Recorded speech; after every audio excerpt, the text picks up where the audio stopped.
Hello and welcome. Thanks for tuning in. I hope you're doing well. I'm here today with a fully custom 3D printed airsoft plasma pistol that was designed by my brother.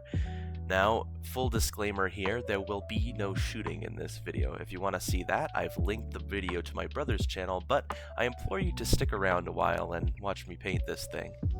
So for the paint job on this plasma pistol, I'm thinking of going for splinter camouflage, similar to the one that you see on the Games Workshop paint job for their Kasrkin models. But this splinter camo is nice, but frankly I want more of it. So I'm starting off with a nice forest green prime, and then I'm going in to mask off the first round of splinters.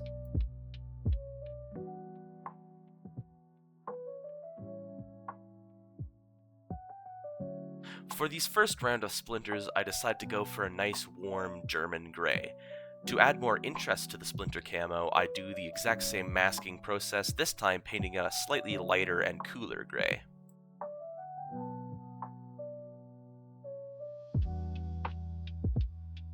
After the camo is complete, it is time to move on to the next step in the paint job, that is to paint up the front barrel shroud and the lower trigger receiver area. I do this using some black craft paint mixed with some metallic. To add a little more interest to these boring black surfaces here, I decide to highlight them a little bit with some blue mixed with metallic. This gives the impression of something called rust bluing, which is done on real-life guns to keep the metal from rusting.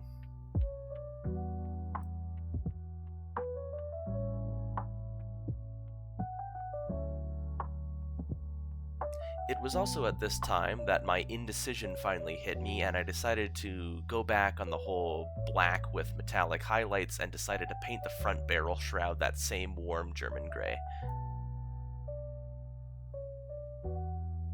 After adding a targeted black wash as well as some tape around the handle for some fun details, it was finally time to paint up the glowing blue plasma coils. Is it just me, or does the White Scar rattle can kind of smell like farts? Whatever, I use it to apply a nice white base coat to the plasma coils, getting some overspray on the camo for a nice glowy effect, and then begin building up my blue gradient. I start off with a contrast paint, and then use some thinned down craft paint, wiping it away with a damp paper towel when needed. And with that, we now have a weapon fit for a guard commander, ready to blast away Xenos, traitors, and cowards alike. Thank you so much for watching, and I hope you have a good one.